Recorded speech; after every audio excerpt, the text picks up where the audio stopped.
स्वागत है आपका आपके अपने YouTube चैनल सक्सेस मंत्रा ऑफिशियल में। पिछले वीडियो में आप लोगों ने सुजीत सर से साइंस का ऑब्जेक्टिव देखा था। आज हम मैथ लेके आए हुए हैं। मैथ का एक्सरसाइज 1.1 का ऑब्जेक्टिव बताएंगे। 1.1 से लेकर 1.4 तक का ओवरऑल जितना भी वास्तविक संख्या का ऑब्जेक्टिव है सारा का सारा कवर करेंगे हम केवल इस एक वीडियो में। ठीक है, आज इसको एक बात और समझिएगा कि हमारा उद्देश्य है कि आपका नंबर मैट्रिक में बेहतर से बेहतर है। ठीक है, जैसे जैसे हमसे हो सकेगा हम धीरे धीरे प्रयास करते हुए आगे और वीडियो आपके लिए लेके आएंगे और daily by daily objective subjective overall जितना वीडियो होगा सब चीज सारा वीडियो आपको करवाएंगे पीडीएफ के साथ। ठीक है, आइए पहले समय न गंवाते हुए हम सवाल नंबर 1 देखते हैं कि 0 और 50 के बीच विषम संख्याओं की संख्या है। 0 और 50 के बीच विषम संख्या, कौन सी संख्या? विषम संख्याओं की संख्या है। ये जो प्रश्न है इसको हम एपी के माध्यम से बनाएंगे। एपी आप लोगों ने पढ़ा होगा। हम जैसे देखते हैं कि 0 और 50 है, 0 और 50, तो पहला संख्या 1 लेते हैं, फिर 3 ले लेंगे, फिर 5 ले लेंगे, क्योंकि विषम संख्या कह रहा है तो हम विषम संख्या ही लेंगे। 1 3 5 ऐसे करके सबसे अंतिम विषम संख्या क्या हो जाएगा? 49 हो जाएगा। क्या हो जाएगा? 49। तो हम a का मान 1 ले लेते हैं, d का मान 2 ले लेते हैं और n बराबर फॉर्मूला होता है a plus n minus 1 into कितना? d। तो n हमारा अंतिम पद हो जाता है। तो n बराबर 49, a का मान 1 प्लस n माइनस 1 और d का वैल्यू कितना हो जाएगा? 2 हो जाएगा। याद रखिएगा 49 हो गया। 49 में से 1 घटाएंगे और यहाँ हो जाएगा n माइनस 1 इंटू 2। यहाँ पे घटाइएगा आपका 48, 2 हमारा गुणा में है, कहाँ आ जाएगा बुआ? भागा में, और यहाँ n माइनस 1 घटा दीजिए इसको, 24 मरतबा कटेगा और यहाँ n माइनस 1, n बराबर 24, एक जो हमारा माइनस में है यहाँ जुड़ जाएगा एक, n बराबर कितना आ गया? 25। यानी कि 25 ऐसी संख्याएं हैं जो विषम संख्या है और 0 और 50 के बीच में आ रहा है। आपका ऑप्शन क्या हो जाएगा? बी हो जाएगा। ठीक है, अब देखिए प्रश्न नंबर 2 देखते हैं। अगर किसी को उतारना हो तो लिखना हो तो आप उसको लिख सकते हैं। ठीक, बाकी स्क्रीनशॉट ले सकते हैं आप। यहां देखते हैं सवाल नंबर 2। 5, 15 और 20 के लसा और मसा का अनुपात क्या होगा? 5, 15 और 20 के लसा और मसा का अनुपात क्या है? देखिएगा 5, 15 और 20 के लसा और मसा का अनुपात है। बहुत सारे बच्चे ऐसे हैं जिसको मसा और लसा निकालने में बहुत परेशानी होती है, क्योंकि 5, 15 और 20 का जब लसा और मसा निकालिएगा तो आप लोग पढ़े होइएगा 5 को पहले काम कीजिए, गुणनखंड कीजिए। 5 को करेंगे 5 से 5 इकाई 5। ठीक है, उसके बाद करते हैं 15 को 3 से करेंगे, 3 पचे 15। फिर करेंगे 20 को करते हैं 2 से, 10 दूना 20, 2 पचे 10। अब सब पे काम कीजिए, एक साथ लिखिए। 5 बराबर हो जाएगा 5 गुना 1, 3 बराबर 15 बराबर हो जाएगा 3 गुना कितना? 5। 20 बराबर हो जाएगा 2 गुना 2 गुना कितना? 5। अब देखिए जब भी आपको मौसा निकालने के लिए कहा जाए तो मौसा निकालने में आप देखिएगा कौन सी ऐसी संख्या है जो तीनों में है। कौन सी ऐसी संख्या है जो तीनों में है? तो 5 जो है तीनों में है। 5 क्या है? तीनों में है। जो कॉमन आएगा वो हमारा क्या हो जाएगा? मौसा हो जाएगा। जो कॉमन आएगा वो क्या हो जाएगा? मौसा हो जाएगा। उसके बाद जब भी लसा का बात किया जाए तो सबसे पहले हम देखते हैं कि कौन सी ऐसी संख्या है जो तीनों में है, यानी कॉमन कौन सा है। तो कॉमन हमारा 5 है। 5 को अगर निकाल दिया जाए तो कौन सी संख्या बच जा रहा है? यहाँ पर 1 बचेगा, तो यहाँ पर 3 बचेगा और यहाँ पे 2 दूना 4 बच गया। तो 5 इकाई 5, 5 3 15, 15 चौका 60। लसा कितना हो गया? 60 हो गया। अब कहता है कि लसा और मसा का अनुपात, लसा और मसा का अनुपात। तो लसा कितना है हमारा? 60, मसा कितना है?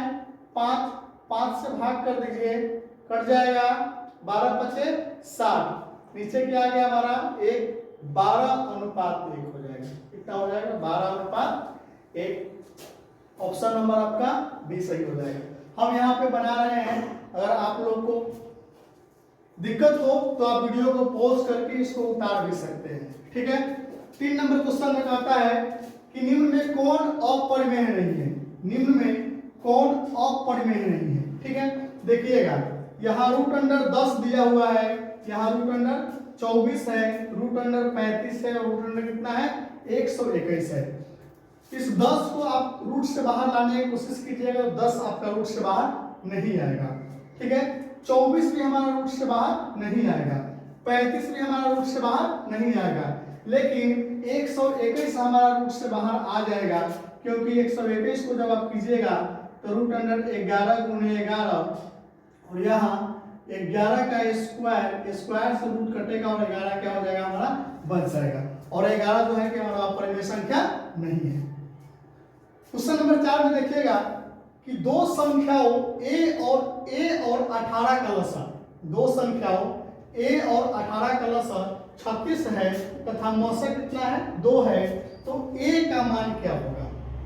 आप लोग अगर वास्तविक संख्या पढ़े हैं तो आपको पता होगा कि दो संख्याएं जो होता है, दो संख्याओं का गुणनफल यानी कि पहली संख्या गुणे दूसरी संख्या, दो संख्याओं का गुणनफल बराबर होता है लसा गुना कितना मसा।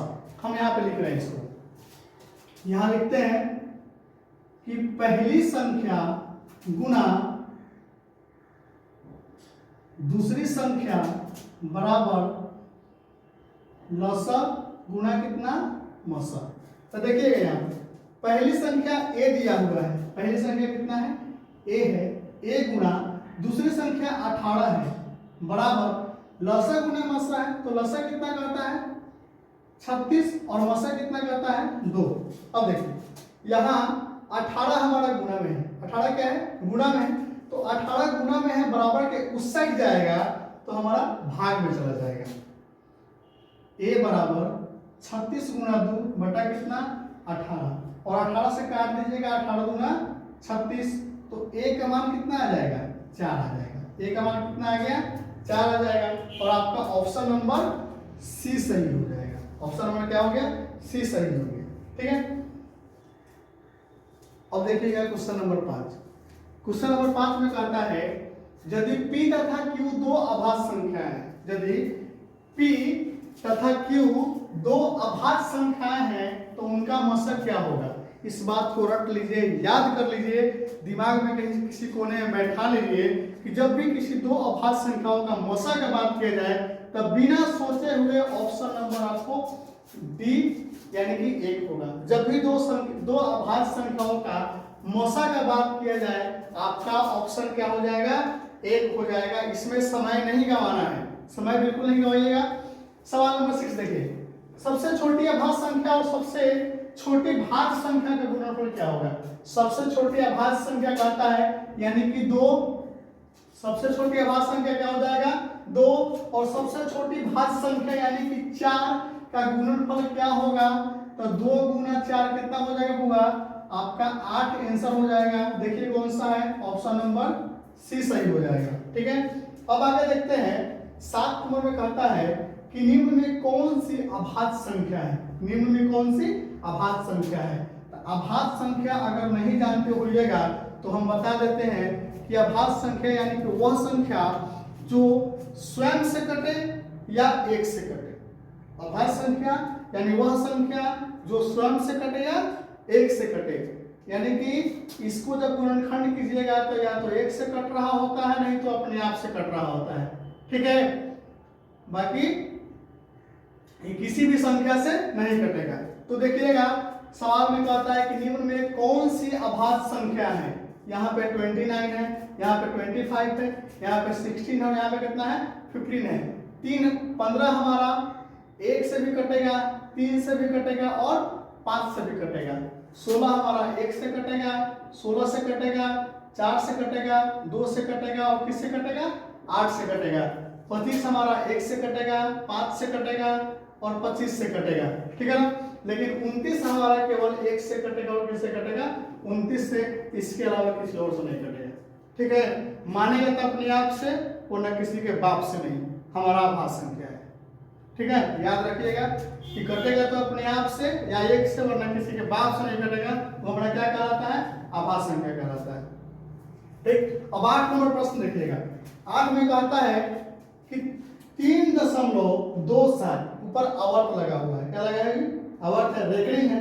3.27 क्या है, एक पूर्णांक है, एक अपरिमेय संख्या है, एक प्राकृत संख्या है, एक अपरिमेय संख्या है। क्या हो जाएगा हमारा, ये अपरिमेय संख्या है। 3.27 और आवर्त लगा है यानी कि रेकरिंग है हमारा, ये क्या हो जाएगा, एक अपरिमेय संख्या हो जाएगा। अगर आपको वीडियो ठीक लग रहा हो, समझ में आ रहा हो, तो आप चैनल को सब्सक्राइब कर दीजिए, वीडियो को लाइक भी कर दीजिए। चलिए आगे बढ़ते हैं क्वेश्चन नंबर 9 की तरफ। कहता है किसी पूर्णांक m के लिए, किसी पूर्णांक m के लिए सम संख्या का रूप है। किस संख्या का, सम संख्या का। आप जानते हैं कि सम संख्या यानी वह संख्या जो 2 से विभाज्य हो। सम संख्या यानी कि वह संख्या जो किससे विभाज्य हो, 2 से विभाज्य हो।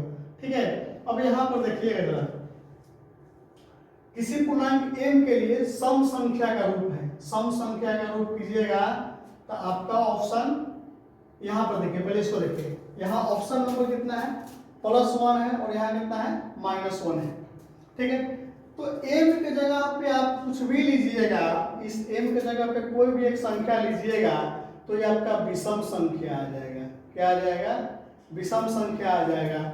इस m के जगह भी कुछ भी संख्या लेके देखिएगा तो आपका क्या आ जाएगा, विषम संख्या आ जाएगा। देख लीजिए एक बार, यहाँ पे लिखा हुआ है 2, मान लीजिए कि m की जगह हम 1 लेते हैं तो 2 × 1 प्लस कितना 1, 2 का 2 जोड़े कितना आ गया 3। हमेशा हमेशा क्या आएगा, विषम आएगा। और यहाँ 2m - 1 है यानी कि यहाँ पे भी अगर आप 1 ले लेते हैं तो 2 × 1 - 1 यानी कि 2 का 2 1 कितना आ जाएगा 1। आपका क्या आ गया, विषम संख्या आ गया। तो दोनों ऑप्शन तो पहले ही कट गए। ठीक है, फिर यहाँ पे लिखा हुआ है m + 2, तो m के जगह पे आप कोई संख्या लेकर रखिए। m के जगह पे मान लीजिए आप एग्जांपल में 1 लेते हैं तो 1 जोड़ 2 कितना हो जाएगा बुआ, 3 हो जाएगा। कितना हो जाएगा 3। ये भी आपका ऑप्शन क्या हो गया, गलत। और यहाँ m की जगह कोई भी एक संख्या लेकर देखिए, दुनिया का कोई भी संख्या लीजिएगा आपका सम संख्या बनेगा। अगर आप m की जगह 1 लेते हैं तो 2 × 1 कितना आ गया हमारा, 2 आ गया। 2 × 2 कितना आ गया हमारा, 4 आ गया। 2 × 3 कितना आ जाएगा हमारा, 6 आ जाएगा, 6 आ जाएगा। यानी यहाँ पे जो 2m लिखा हुआ है, इस m के जगह पे आप दुनिया के कोई भी संख्या लीजिएगा तो आपका आने वाला आंसर क्या हो जाएगा, सम संख्या हो जाएगा। तो आपका ऑप्शन सी सही हो जाएगा, बाकी ए बी और डी गलत हो जाएगा। ठीक है, 10 नंबर प्रश्न में कहता है कि निम्न में से कौन सा अपरिमेय नहीं है। इस सवाल को ध्यान दीजिएगा, इस टाइप का सवाल भी मानिए इसको। निम्न में से कौन सा अपरिमेय नहीं है, ठीक है ना। अपरिमेय तो लिखा है लेकिन बगल में क्या लगाया है, नहीं। इस बात को समझना है कि निम्न में से कौन सा अपरिमेय नहीं है। तो भाई जब अपरिमेय नहीं है तो संख्या क्या हो जाएगा, परिमेय हो जाएगा। क्या हो जाएगा, परिमेय। यानी कि हमसे पूछ क्या रहा है, हमसे पूछ रहा है परिमेय के बारे में, लेकिन उसी को घुमा दिया है। ठीक है ना, देखिए यहाँ पे लिखा है ऑप्शन नंबर 1 में कि √64/81। इसको आप बाहर निकालिएगा तो कितना हो जाएगा पूरा, 8/9। कितना हो जाएगा, 8/9। यही आपका क्या हो जाएगा, आंसर हो जाएगा। क्या हो जाएगा, आपका आंसर हो जाएगा। क्योंकि यहाँ पे √2 है, √3 है, तो ये आपका अपरिमेय हो गया। यहाँ पे √21 और कितना है, √35 है, तो 21 आपका रूट से बाहर निकलेगा नहीं, अपरिमेय हो गया। और यहाँ पे √3 लगा हुआ है, ये तो पहले से अपरिमेय है। ठीक है, अब देखिए क्वेश्चन नंबर 11 में कि निम्नलिखित में किसका दशमलव प्रसार शांत है। निम्नलिखित में किसका दशमलव प्रसार शांत है। तो जब भी किसी संख्या का दशमलव प्रसार शांत की बात की जाए तो आप हर देखिएगा। क्या देखिएगा, हर। कोई भी भिन्न होता है तो हमारा भिन्न जो होता है अंश के रूप में या हर के रूप में, यानी कि हमारा जो भिन्न होता है अंश बटा हर के रूप में होता है। और जब भी हमको शांत दशमलव के बारे में बात किया जाए तो हमको अंश से मतलब नहीं होगा, हर से मतलब होगा। इससे मतलब होगा हर से, यानी कि जो हमारा हर होगा 2m 2 के पावर m और 5 के पावर n के रूप का होना चाहिए। हमारा जो हर होगा उस हर का जब हम गुणनखंड करेंगे तो हमारा 2 के पावर m और 5 के पावर n के रूप में आना चाहिए, तो हमारा शांत होगा वरना अशांत होगा। देख लीजिए एक बार, यहाँ पे हम 8 को तोड़ेंगे, 8 को तोड़ते हैं 2 से, 2 चौका 8, 2 दूना 4, यानी कि 2 के पावर 3, क्या आ गया 2 के पावर 3। अभी हमने क्या बताया है कि शांत होने के लिए 2 और 5 दोनों के रूप में होना चाहिए, लेकिन यहाँ पे क्या आ गया 2 के पावर 3 आ गया, 5 तो आया नहीं, तो 5 नहीं आया होगा। हम जानते हैं कि किसी भी संख्या के पावर अगर 0 कीजिएगा, किसी भी संख्या के पावर क्या कीजिएगा 0 कीजिएगा, वैल्यू क्या हो जाएगा 1 हो जाएगा, वैल्यू क्या हो जाएगा 1। जब किसी भी आदमी का पावर 0 होता है तो आदमी अकेला बच जाता है। जैसे मान लीजिए एक मोदी के साथ अगर बॉडीगार्ड ना रहे, कोई भी बॉडीगार्ड ना रहे, कुछ भी सिक्योरिटी उनको ना दिया जाए, तो मोदी केवल अकेला बचेंगे। पावर 0 वैल्यू 1, याद रखना है कि पावर 0 और तो वैल्यू कितना हो जाएगा 1 हो जाएगा। तो ये हमारा क्या हो जाएगा दशमलव प्रसार इसका शांत होगा, क्योंकि ये जो 2 और 5 दोनों में आ गया है। यहाँ पे देखिएगा 15 को तोड़िएगा तो 3 गुना 5, तो 5 तो आया तो ठीक है, लेकिन 3 चाहिए, 3 नहीं चाहिए, हमको केवल 5 चाहिए। उसी तरह से इसको भी देखिएगा कि सभी 2 और 5 में नहीं आएगा। ठीक, आइए अब से मोसाई प्रश्न कहता है 12 में कि 6/15 का दशमलव प्रसार है, 6/15 का दशमलव प्रसार है। अब 6/15 का दशमलव प्रसार जब देखिएगा शांत है कि अशांत है, आवर्ती है कि इनमें से कोई नहीं है, तो एक काम कीजिएगा, इस 15 को हम तोड़ते हैं, 3 × 5 = 15, क्या आ गया 3 के पावर 1 और 5 के पावर क्या आ गया 1 है। शांत होने के लिए क्या चाहिए 2 और 5 का चाहिए, लेकिन यहाँ पे 3 और 5 आया है, हमारा क्या हो जाएगा ये अशांत हो जाएगा, क्या हो जाएगा अशांत हो जाएगा। ठीक है, यहाँ पे 13 में कहता है 4 - √3 क्या है, 4 - √3 क्या है।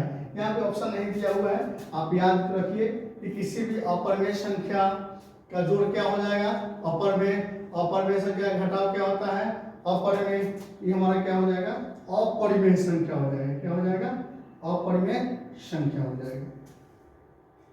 चलिए देखिए अब देखते हैं क्वेश्चन नंबर 14 में कि निम्नलिखित में कौन अपरिमेय संख्या है। अपरिमेय संख्या यानी कि ऑप्शन नंबर 1 में देखिए, यहाँ कहता है कि √36/64 कितना है 36/64, रूट से बाहर निकालिए इसको, जो भी संख्या रूट में होगा तो कोशिश कीजिएगा रूट से बाहर निकल जाए। अगर रूट से बाहर निकल जाएगा तो हमारा क्या हो जाएगा परिमेय संख्या हो जाएगा, रूट में रहेगा तो अपरिमेय संख्या हो जाएगा।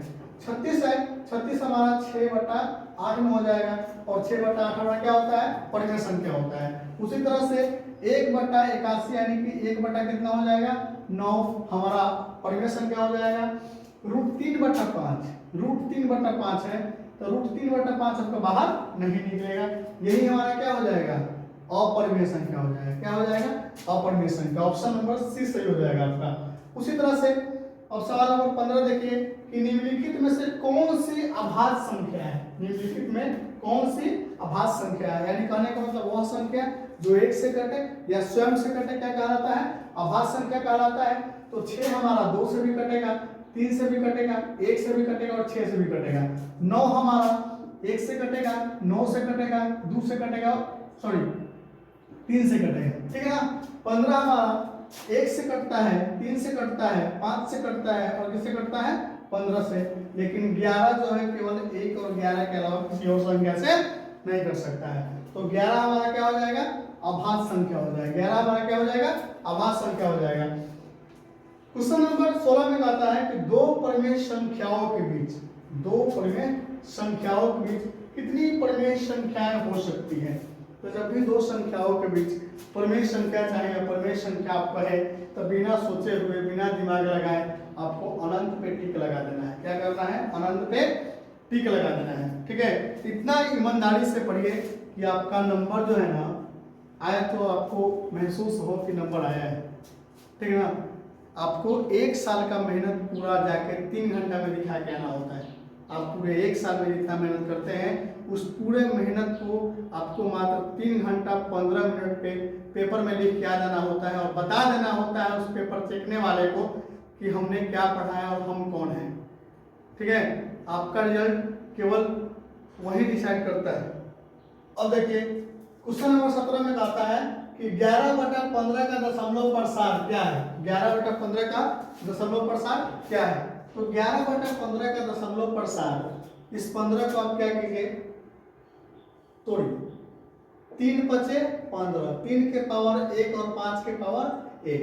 अगर शांत होता तो 2 और 5 के रूप में होता, अशांत है तो 3 और 5 के रूप में है। यानी 2 और 5 के अलावा किसी और संख्या में आता है तो हमारा क्या हो जाएगा, अशांत हो जाएगा। क्वेश्चन नंबर 18 में कहता है कि निम्नलिखित में से कौन अपरिमेय संख्या है। निम्नलिखित में कौन अपरिमेय संख्या है। ठीक है, यहाँ देखिएगा, यहाँ रूट अंडर 64/36 है, हमारा 8 बटा कितना हो जाएगा, 6 हो जाएगा। यहाँ बी में रूट अंडर 81 है, हमारा कितना हो जाएगा, रूट से बाहर आ गया 9 हो गया। यहाँ 2.5 है, कितना है रूट अंडर 2.5, तो रूट 2.5 है, तो इसको अगर आप कीजिएगा तो यहाँ आ जाएगा रूट अंडर 25 बाई कितना हुआ 10 आ जाएगा।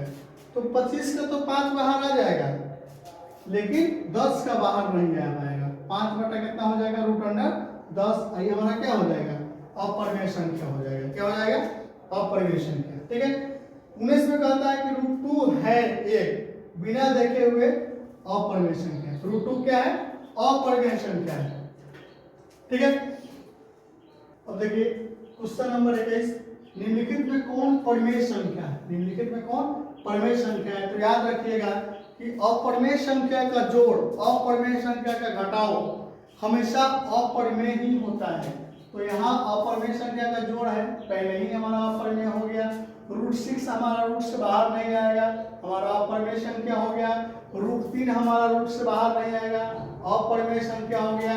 और यहाँ बचा 2√2 बटा कितना, रूट 2। तो रूट 2 से रूट 2 कट जाएगा, बचाएगा कितना 2, हमारा क्या हो गया, परिमेय संख्या। आपका ऑप्शन नंबर बी सही हो जाएगा। ठीक है, 22 नंबर सवाल में कहता है कि 2 क्रमिक सम संख्याओं का मौसा क्या होगा। 2 क्रमिक सम संख्याओं का, जब भी आपको कोई चीज समझ में नहीं आता है, आपको यहाँ पे क्रमिक समझ में नहीं आ रहा है, क्रमिक का मतलब क्रम से। ठीक है, तो क्रमिक संख्या कह रहा है तो 2 को सम संख्या ले लीजिए, कोई भी 7 का, जैसे मान लीजिए 2 ले लीजिए और कितना ले लीजिए 4 ले लीजिए, कोई भी 2 को संख्या ले लीजिए जो क्रम से लिखा गया हो। 2 और 4 है तो इसका जब मसा निकालिएगा, 2 से मसा निकालिए 4 का 2 दूना कितना हो गया 4, कट गया, मसा कितना हो गया हमारा 2 हो गया। तो याद रखिएगा कि 2 क्रमिक सम संख्याओं का मसा क्या होता है, 2 होता है। ठीक है ना। अब देखिए 23 में कहता है किसी धनात्मक पूर्णांक a तथा b के लिए, किसी धनात्मक पूर्णांक a तथा b के लिए ab का मौसा गुना ab का लसाअ निम्न में से किसके बराबर होगा। हम इसी चीज में पहले कुछ देर पहले बताए थे कि 2 संख्याओं का गुणनफल लसाअ गुणे मसा होता है। 2 संख्याओं का गुणनफल मसा और लसाअ के गुणनफल के बराबर होता है। क्या हो जाएगा, a गुना b। क्या हो जाएगा, a गुना b। पहली संख्या गुना दूसरी संख्या बराबर लसाअ गुना मसा। ठीक है ना। क्वेश्चन नंबर 24 में कहता है कि यूक्लिड विभाजन एल्गोरिथम 2 धनात्मक पूर्णांकों के निम्न में किसे परिकलित करने का तकनीक है। ठीक है, तो किसको, यूक्लिड विभाजन एल्गोरिथम 2 धनात्मक पूर्णांकों के निम्न में किसे परिकलित करने का तकनीक है, तो मसा का। यूक्लिड विभाजन प्रमेय का यूज करके हम लोग क्या निकालते हुआ, मसा निकालते हैं। पाई क्या है, अपरिमेय संख्या। पाई क्या है, अपरिमेय संख्या। लेकिन याद रखिएगा पाई के साथ साथ पाई का जो वैल्यू होता है 22/7, तो पाई हमारा होगा अपरिमेय संख्या। पाई क्या हो जाएगा, अपरिमेय संख्या। लेकिन आपसे कहता है कि केवल 22/7 क्या है, तो परिमेय संख्या। क्या हो जाएगा, परिमेय संख्या। 22/7 हमारा परिमेय संख्या होगा, लेकिन पाई अपरिमेय संख्या होगा। याद रखिएगा। आशा करते हैं कि आपको ये वीडियो अच्छी लगी होगी। अगर आपको ये वीडियो अच्छी लगी तो आप वीडियो को लाइक कीजिए, चैनल पर नए हैं तो चैनल को सब्सक्राइब कीजिए। बहुत बहुत धन्यवाद।